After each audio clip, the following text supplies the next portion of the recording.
what I know now, I would do it all again in a heartbeat. Take those fragile years, all your worry and tears, and put them on me. Oh, I must admit, when I think of how far we've come, it was worth the risk, 'cause it dug us a deeper love. Never in a million years did I think I'd get so lucky. Never in a million years did I think you'd be mine. And now I can't imagine a life without you, and every song that I write's about you. Just all you should know, I'll never let you go. Never in a million years. Hey guys, this is Eric from the Fish Tales, and if you've been watching my videos over the last few weeks, you've been seeing a lot of kayaking. We're here in Oregon, Eugene, Oregon, where we're from, and we're staying here for the summer. And one of my favorite things to do in the world is to go kayaking, so been doing that a lot. Been going out with my buddies, and we so far have been doing the lower McKenzie and the upper McKenzie, and sometime real soon we're going to be doing the North Umpqua, which is a super fun river that's nearby here, down by Roseburg south, and kind of on the way up to Crater Lake, if you know where that is. And super nice river, beautiful scenery, and one of the best places to fish for steelhead if you're into fishing. I personally do not fish, but super nice spot, and some of the best whitewater around. So we will be doing that in a few weeks, so keep your eyes on the channel. If you have not already subscribed, please subscribe and like the video if you like what you're seeing here, and we'd love to hear from you, so please comment if you'd like as well. It's kind of hard to hear in the whitewater videos, and I'm spending more time kind of paying attention and not, you know, and dodging rocks and holes and waves and stuff, and less time talking about my experience. So I wanted to take a few minutes to actually talk through my experience in the kayaks. I've been paddling inflatable kayaks since, I don't know, maybe first or second grade. When I was a kid, my dad took it, we would go on the river. We didn't go camping, we went on the river. And we've done the Wild and Scenic Rogue dozens and dozens of times. We've done the Deschutes, we did the lower Maine Salmon, the Snake. I mean, we've done a lot of rivers. You know, the White Salmon, a lot of the stuff in this area mostly. But yeah, I mean, lots of experience. And we paddled Tahitis, like, I don't know if you've ever seen those little Sevalor Tahitis. We call them shower curtains because they're like made out of the same fabric. And we paddled those on some pretty serious stuff. I mean, most people today would never think of doing that, but we did. But yeah, so, and I paddled a hardshell kayak probably for about 25 years, but I gave it up because I got a back injury several years back, and so I had to give up my hardshell. So that's where the Star Viper comes in. It kind of gives me that hardshell experience without actually having it be a hardshell. Why would you want a Star Viper versus an Aire Lynx? If you are less experienced, not as confident with maneuvering in the river, maybe you've never paddled a hardshell kayak, and you don't understand about edge control, leaning properly, and properly controlling your boat with your center of gravity, really good paddle control, and those kinds of things. That's where the Lynx is more ideal. It's a great, you can put anybody in an Aire Lynx and they can do class 3 whitewater. I would not recommend a brand new paddler that's never been on the river or has been on the river a very light number of times get into a Star Viper. They're gonna swim a lot more. There's just no way around it. Theoretically, same tube diameter, theoretically virtually the same length, all these theoreticals, but I can tell you the handling is very different. the Star Viper is just a squirrelier boat. I love that personally. To me, it's fast, maneuverable. I can carve in and out of eddies. I can surf it like all day long. The drop stitch floor, I can get really hard, and I can basically kind of create almost that same experience that I had on my old Lynx that had the foam floor, and in terms of the firmness of the floor. And it just is a fantastic boat, but not for everybody. And that's why there's so many great choices. So an Aire Lynx or a Tomcat Solo, that's a good everything you want to do boat. The difference between the Tributary series and the Lynx or Outfitters are that the Tributaries have lighter weight base fabric, they're less expensive, and they kind of just have lower end valves and, you know, outfitted accessories, but they're really, really good boats. I really have no complaints with my Tributary. It's lightweight, it's easy to maneuver. It has basically the same form factor as an Aire Lynx, but it costs like about $1,000 less. So it's really a good deal for somebody if they're looking for a great boat to use, especially if you don't go all that often. Now, if you are going once a week or twice a weekend, like I've been doing lately, and you're gonna do a lot of river miles, I would recommend, and you like the form factor, you like the design of the Aire Lynx or the Tomcat, I would really recommend buying the Lynx. The Lynx is going to last a lot longer. It's just a better built boat. It also has a 10-year warranty, whereas the Tomcat only has a 1-year warranty. So, you know, if you're going to have it a long time, you're going to use it a lot, the Lynx is a superior boat. So the Tributary Tomcat, so that's the other boat that I have that's kind of like lower priced Aire Lynx. The Tomcat is $919 on NRS right now, just as a comparison. Where the Lynx is, that's the Outfitter, the Lynx 1 is $2049, so like twice as expensive. Is it twice the boat? No, it is not twice the boat. It's 50% more the boat in terms of quality. And like I said, you know, if you're going to be using it every weekend, you're going to have it for 10 or more years, you just got to look at that price and amortize it out. It's pretty damn cheap. If you have to buy another one of those Tributaries in 10 years because it wears out, you've made money by buying the Lynx, you know? And you've had a better boat the whole time. I think I've one time repaired my Aire Lynx. And like I say, I've had it for 30 years. So that tells you a little something about the quality of the Aire Lynx. I don't expect to repair my Star. The thing's bomber, man. It is the thickest fabric you've seen. It is beefy. And I'm super impressed by the quality all the way around. The valves are excellent. It's got excellent thermal welding and you know, lots of extra accessory D-rings all over it. And just the quality is excellent, excellent. And the price is also excellent. And it came with a bag. And it came with thigh straps. You know, those thigh straps normally cost like $100 to buy. And it came with a great pump. I mean, I was gonna buy a Carlson until I saw the Star pump, the free pump that comes with the boat. It's fantastic. So highly recommended.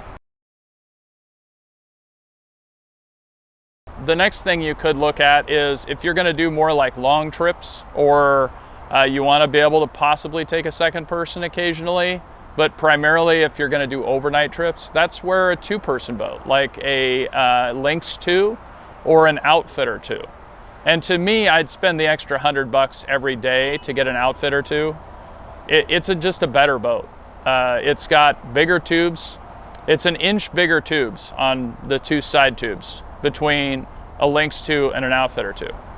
And, you know, all of the same stipulations as previous. If you're not using it very much, then you may consider a Tomcat 2, right?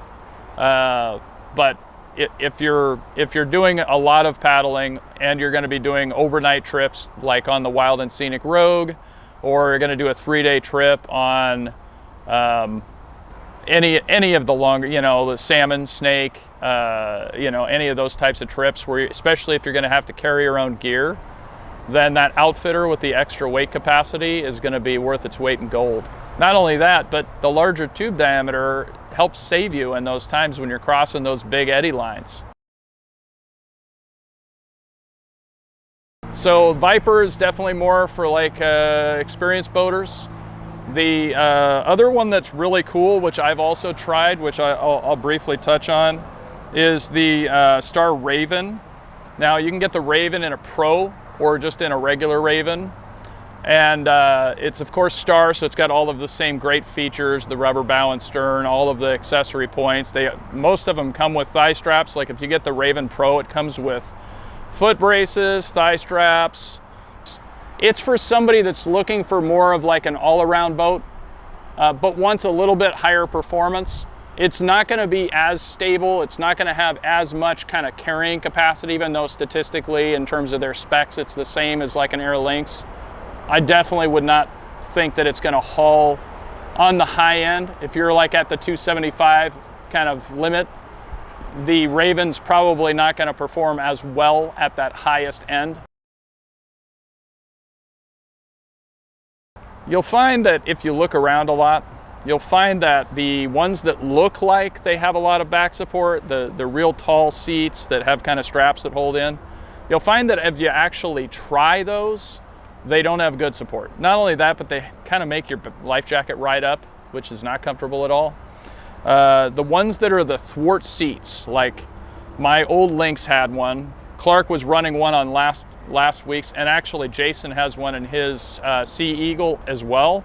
They're basically a round tube that's about this wide that straps into the boat. Those are the best seats in an inflatable kayak. Is sit on the floor of the boat, which gives you a lower center of gravity, theoretically less tipsy, and that round thwart seat, it pushes the boat out, which gives you a little bit more comfortable place for your hips to be. You're not squished into the boat, and it keeps the boat rigid, so if you do go up against an obstruction like a rock, or God forbid you ever go up against a tree, don't ever do that, but if you go up against a rock, then you can lean on the rock, and that extra rigidity will keep your boat from getting wrapped around the rock. And then on top of that, it goes up a little higher, so it gives you that really great back support. It supports your lower back, kind of up to your mid back. And the thing you can do is you can just deflate it just a tiny bit, just to make it not super rigid, just a little bit softer than totally rigid. And it's just man, it's such a nice backrest. And actually very similar to what's on the Star Viper. One of the reasons why I love the Viper is that backrest is fantastic. The Aire Tributary Spud. Now the Spud is designed for youth. It's really designed for a smaller person, somebody up to, well, I mean the weight rating is 220 and I'm 220. So I was at the weight rating and, you know, soaking wet, maybe a bit more, right? But yeah, it was a really fun little boat. It's very short. So I paddled it, I don't know, probably 4 or so river miles, maybe 3 or 4 river miles. Man, it's fantastic. But it's for an adult, somebody my size, it's a very unforgiving boat. It's very narrow. It's 35 inches versus 38 inches. And as you saw in the video, I barely fit into that sucker. I mean, my feet were like wedged in the front, kind of like this, because I just couldn't get in there. And you know, it's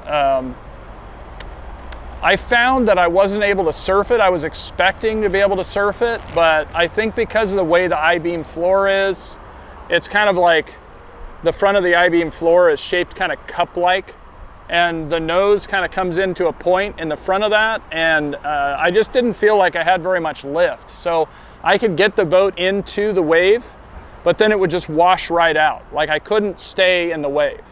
It wasn't fast enough. And so, yeah, I don't know. Maybe because I'm at the top of the weight limit, maybe that's the problem. Maybe if I was a little lower on the weight limit, it would perform better for surfing. I'd kind of like to try the other one. It's called the Tater, I think. It's like the Spud's bigger cousin. So let's see, yeah, the Tater. So the Spud is $539. It's really, really reasonable. And it comes in 2 colors. And according to the NRS website right now, it's going for $539. I don't know, it's back ordered, so you know, you're not gonna be able to get one right away. But let's look at the specs. So 35.5 inch wide, 11.5 inch tube diameter. So it's got a bigger tube, but a narrower boat, smaller and narrower boat. So, and lower profile floor. So it's not gonna give you as much buoyancy. And yeah, it's only 7'2". I mean, when I was sitting in it, I felt like I could touch the back of it and the front. And my wingspan's like 6'4". So yeah, it was tight, no question about it. Definitely not a 10-foot boat, that's for sure. And I found that I wasn't able to punch through waves. I would ride up and over them. And so even in small waves, I'd be doing a lot of up and down.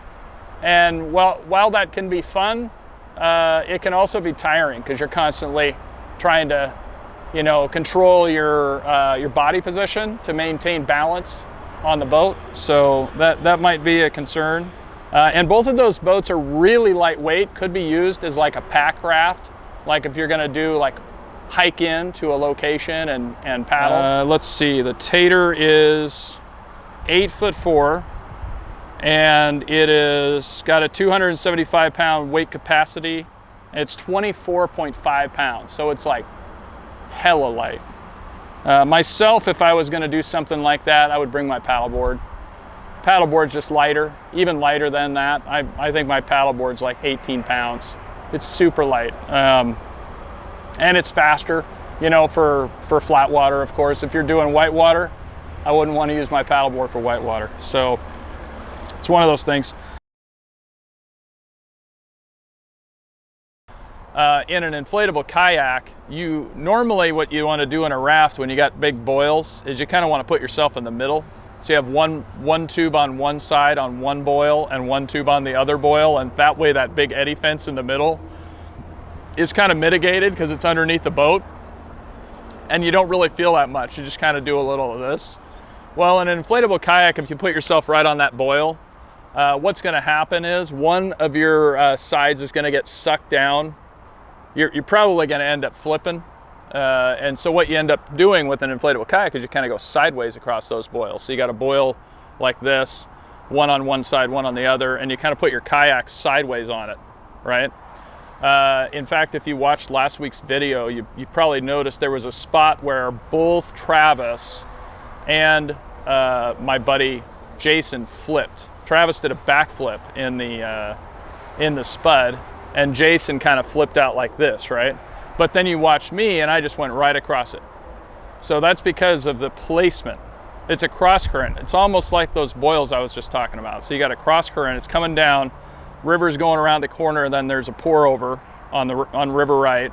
And then meanwhile, the rest of the river's coming down like this. You got this kind of spot where it's conflicting currents. If you go far to the right, you're safe because you're in that same current that's going down and over those rocks. You just end up going over the top. Or if you're left further, like I was, then you're also safe because you're in that current and you're just basically crashing through the wave that's made between those two intersects. But if you're right in the middle, just like Miyagi used to say, go right side safe, go left side safe, go in the middle, sooner or later, just like grape. So in this case, they both ate it because they went in the same spot where those currents were colliding. And yeah, bad news, you saw it. If you haven't seen it, go back and watch, it's pretty fun. So yeah, if you guys have questions, and I'm also gonna do some videos here coming up, kind of like stroke clinics, I guess. I'm gonna try to shoot them and do them. So if you wanna learn a little bit more about paddling, there's a lot of stuff out on the internet as well, but maybe not specific to inflatable kayaks, because there's certain things you can do in a hard shell that you really can't do in an inflatable. And I wouldn't really say there's anything that an inflatable can do that a hard shell can't. Except for maybe really, really low water creek running. You can't really do that in a hard shell because you'll totally just pin yourself. But I'm not gonna be doing any creeks, so don't watch this channel for that, because that's dangerous. Anyway, thanks guys for watching, and I hope you have a wonderful day. and we'll see each other soon.